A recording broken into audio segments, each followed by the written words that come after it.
mud and water. Snow is melting, so 25th of January.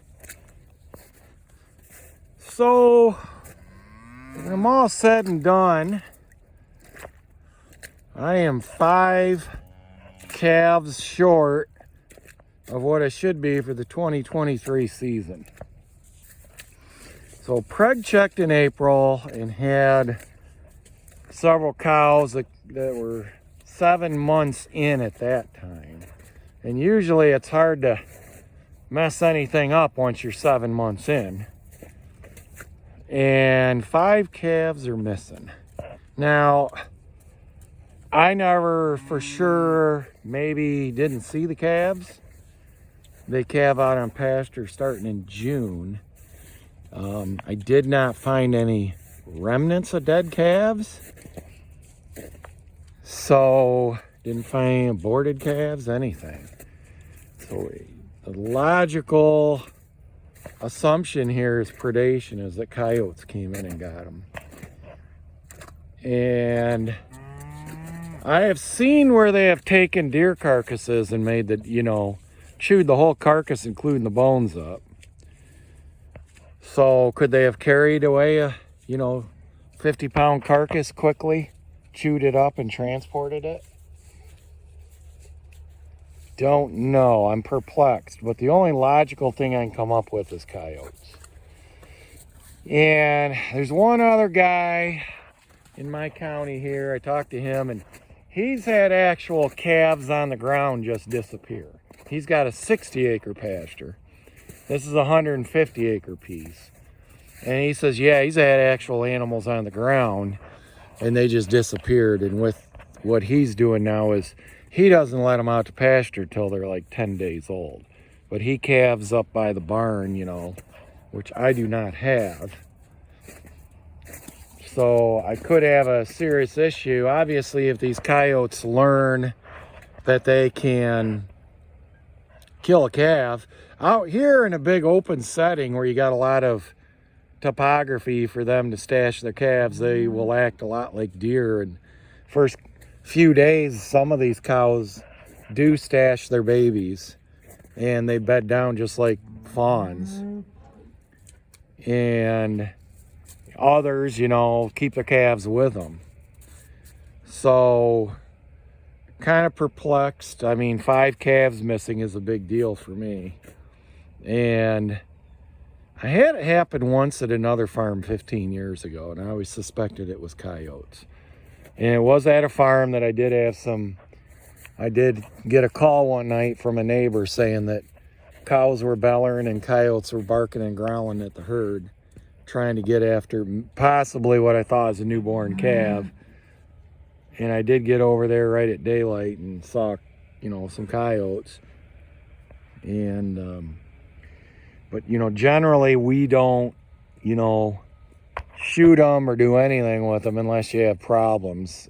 Because around here, if we shoot them, we just get more move in. So I got a guy he's a trapper, been a trapper ever since I knew him when I was a kid. He's a bit older than me. And he consults with the DNR quite a bit. So he's got a lot of good inside info. He traps for the Department of Natural Resources. He trains a biologist how to trap them so they can take samples. If there's a animal damage complaint in the area, nobody can get there. A lot of times they'll call him. And so our coyotes in this area, we do have a lot of 40 and 50 pound animals. So that's nearing the size of the small wolves. Our wolves in Michigan are what they're classifying as boreal wolves, which is a type of gray wolf subspecies from the Great Lakes. And I don't know if they're not using the timber wolf term anymore for the gray wolves here, but it's kind of a hybrid between the eastern wolves of the eastern U.S., which genetically is related a lot to the southern red wolf, which was isolated genetically during colonization when they were wiping wolves out. And those southern species never could interbreed again or get a good genetic pool. And then we have to the western wolves, or northwestern wolves, in the northwestern Great Lakes and up into Canada. So what they're calling here are the boreal wolves. And there's a lot of coyote in those. And in our coyotes, there's a lot of wolf DNA in them. And they're quite a bit bigger than the western coyotes. So they're capable of taking bigger prey. But I don't think you got to be very big to kill a day-old calf if you developed that affliction for it and you're ready for them. So I got one guy come out, and he's a competitive shooter. He shot 4 years ago 17 across the road where there was a bunch of there's a poultry farm over there that was losing a lot of animals. And so we're going to try to do some control, and what you want to do is do it during from what I've been told, during the breeding season, which is January and February. They only breed for 2 months a year up here in the north. It's the only time that the male coyote will produce semen. And around here, as opposed to like the western coyotes, these coyotes do stay in family packs during the breeding season and during raising the pups. And this guy's telling me generally about 5 or 6 animals. So if we have 5 or 6 animals working a mama cow over trying to get her calf, I guess I could see that as a possibility. One guy I know, it's a competitive hunter. He's got a guy south of here, just about 10-15 miles. He said that guy was losing calves pretty regular, and that the coyotes were coming in. They knew right when the cows were going to drop a calf, and they were right there. So it's likely I have predation problems, and the reason why you want to try to get them in January and February, because then that'll already keep other animals out of this territory currently. And they might already have established family groups and breeding territories elsewhere, and might not be looking in the spring to disperse as much. The problem is, if you're not having problems and you shoot them, they're going to move right back in if you do it at the wrong time of year.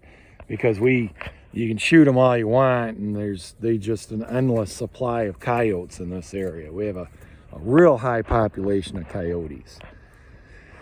So that's what I'm going to have to contend with. I don't know if it's going to be a cure-all. You can use a combination of snares and calling them in. And I've hunted coyotes before, but one thing is, if you're not real good at doing it, then you educate them and you train them. They'll bust you. You might never call them in again. This is actually a pretty open area for this part of the country. But, as opposed to out west where you could just see them coming in for hundreds and hundreds of yards, here them coyotes always circle downwind from you, and they might be 50 or 100 yards away from you in the brush, and you'll never see them. So I'm going to bring in some experts, and we'll see what we can get for coyotes out of here. And I might not, during calving season, I might just not be able to open up this whole area and let them drop in calves where they want.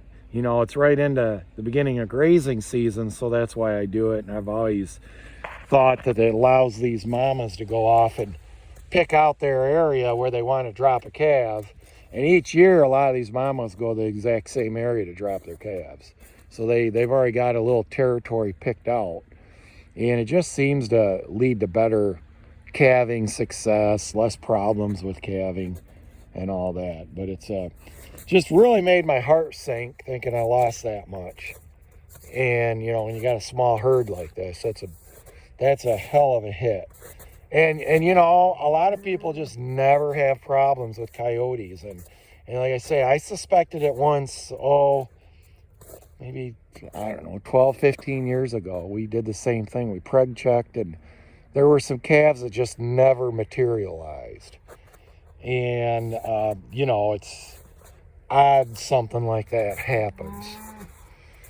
So if you're unlucky enough to get coyotes that are trained to kill babies, and maybe some of these mamas are not on the ball or aggressive enough, there you go. So, and you know, I don't have any proof for sure it's coyotes, but again, the logical interpretation of this is that is probably what happened. So unfortunately, I've got some serious issues to worry about, and it's going to be all out population control on them right now, starting here, and we'll see how good we are at getting some of these coyotes killed, you know. But I do got an expert on it. He knows a lot about these animals, been doing it for years, and he's trained a lot of the biologists in the area how to trap them. He's gone out doing DNA studies with them, and that's why he's got all this good info on what's going on with the interbreeding and the genetic testing. And he went out to a call up in a town not too far from here. Last year, a downed horse, what was given birth, got killed by he thinks a pack of like a dozen coyotes. And that's kind of the first time around here that we've had that happen. I've known people that have had foals get attacked by something that looked like a cat. One time a lady thought, I don't know, some people came out and said it was a bobcat jumped on a horse. Not, you know, but we get sometimes something attacks something and we don't know what it is. And years ago, like 30, 40 years ago, it was common. There were packs of feral dogs running around, and they were killing livestock. So they were even killing cattle. And but now we've got these coyotes that are, 40-pound, 50-pound coyotes. That's the size of a small wolf. He was saying the largest Michigan wolf to date that they trapped and put a collar on was 108 pounds. So that's what we got. And then, in the northern Michigan, they have wolves killing cattle up there, because that's the real deal when you get a pack of wolves. But, and he said right now we do have some wolves in the lower peninsula. Got cougars, western cougars from the Dakotas and Nebraska that had males that have dispersed into the upper peninsula of Michigan. And we had one cougar in the lower peninsula that was confirmed, but they think that was somebody's pet that got out. And they probably rounded it back up because it was never seen again. And he says that actually happens quite a bit. There's a guy that there was an ocelot in Hillsdale County, he said, people were spotting. And then that disappeared, and they think that was somebody's pet that says they returned back home. So it's interesting when you talk to one of these trappers that has a lot of inside info. We did have a bear around here recently, he said, and that bear was from a sow in the St. John's area, and it went right down through the Huron River watershed through Brighton. Ended up in Ohio where it got hit by a car. So, anyways, any tips on protecting animals from coyotes? One guy I know that did lose some coyotes. He's one of my electric fence suppliers. He had coyotes killing newborn calves, and he brought in a trapper. But he said best thing he did, instead of bringing in burros, he has a longhorn steer. And he said longhorn steers are really aggressive towards dogs. So, and we do got some people that have them here. It's a pretty big area, so I don't know about donkeys. I don't know if they really work or not. It's a pretty big area. Maybe a longhorn? I just don't know what to do with those big ass horns on those things.